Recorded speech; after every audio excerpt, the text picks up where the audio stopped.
Jim Webb, thank you for doing this very much. One of the many reasons I wanted to talk to you, in addition to the fact that you're knowledgeable and honest, is that you're a veteran of the last big American military effort, the Iraq War, and you grew up steeped in this world and have some perspective on it. So first to the question of likelihood of ground troops. We don't know, of course. We're kind of trying to figure out what's going to happen, but what's your view? Do you think the United States will commit meaningful ground forces? I'll start by saying I hope not. Yes. Judging by all of the indicators that are out there, the Marines floating in, there's, I guess not even rumors, there's reports that elements of the 82nd have already been deployed forward, their command element. I think Jennifer Griffin confirmed that today. It's looking like it is. And it's looking more and more likely. And I got to say, I mean, what really concerns me is sort of the piecemeal fashion that we're going into this from a ground fighter perspective. Yes. And then the bigger picture is that there has been no real debate about our involvement in Iran at all at the congressional level.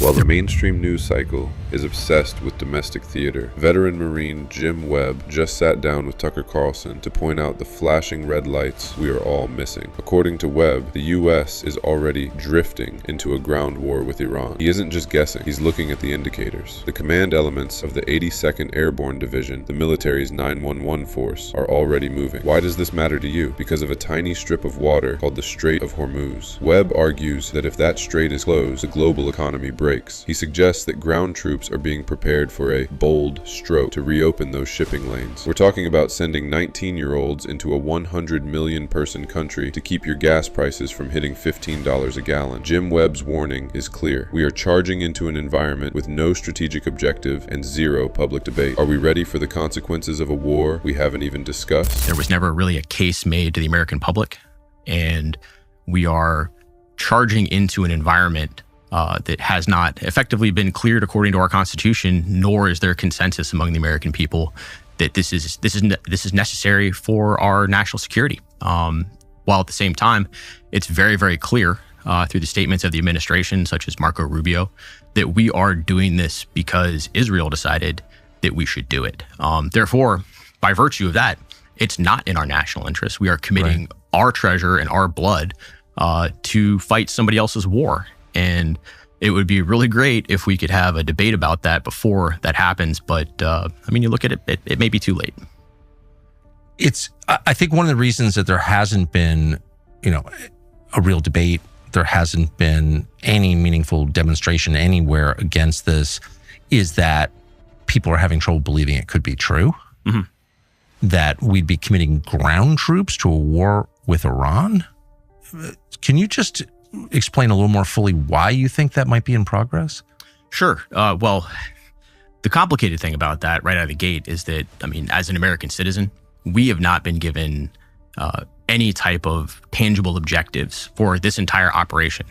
Is this regime change? Is this to reduce their military capacity?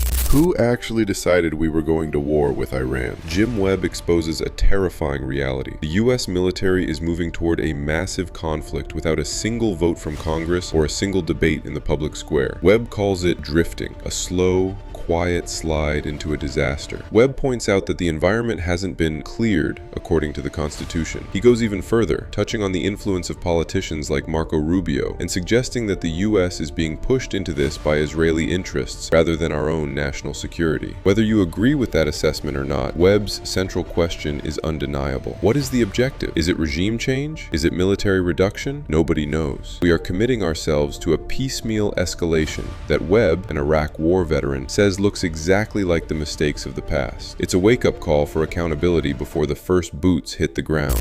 Is this to reopen the Straits of Hormuz, which is actually probably the biggest imperative right now? So without an end state objective, at least even at the operational level, it's very, very difficult to find a justification for it. I mean, that's it. What you're saying is clearly true. I haven't heard anything. I pay close attention.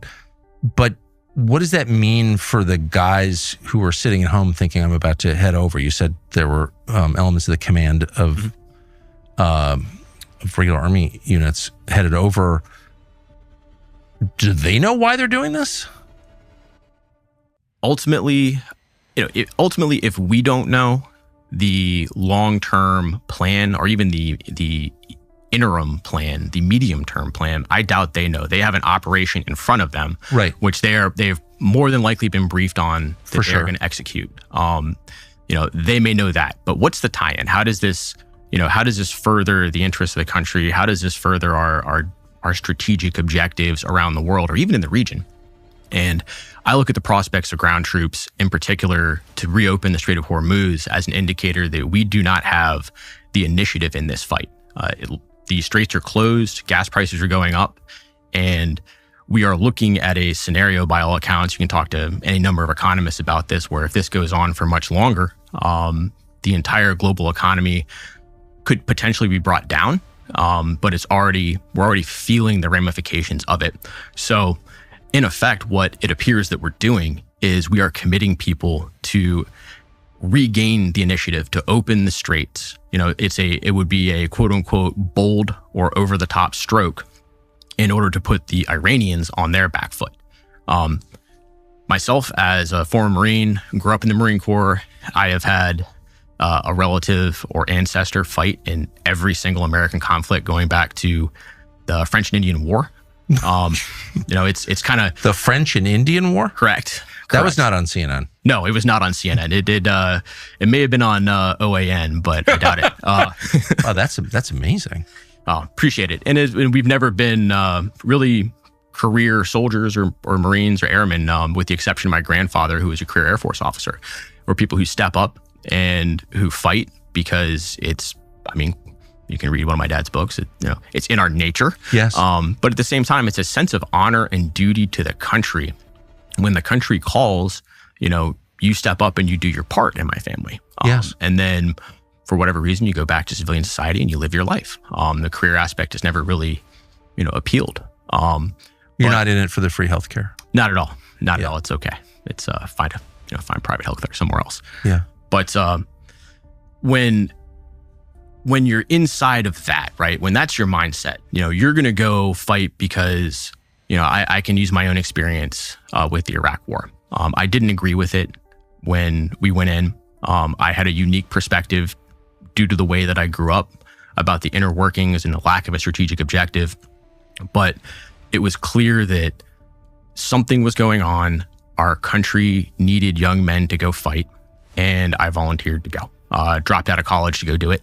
What makes a man drop out of college and turn down a prestigious officer's commission just to enlist as a grunt in the infantry? Jim Webb. He comes from a family that has fought in every single American conflict since the French and Indian War in the 1700s. When you watch his interview with Tucker Carlson, you're seeing the warrior ethos in its purest form. Tucker is visibly stunned when Webb explains that he chose the mud and the trenches over the officer's lounge. But here's the most important part. Webb admits he didn't even agree with the Iraq War, yet he volunteered because his country called. This gives him a level of credibility that the chicken hawks in Washington simply don't have. He's a man of duty, but he's also a man of deep skepticism. He's warning us that the current administration is committing American blood and treasure to a conflict with Iran that has no defined end state. When a man who loves the Marine Corps this much tells you to be worried, it's time to listen.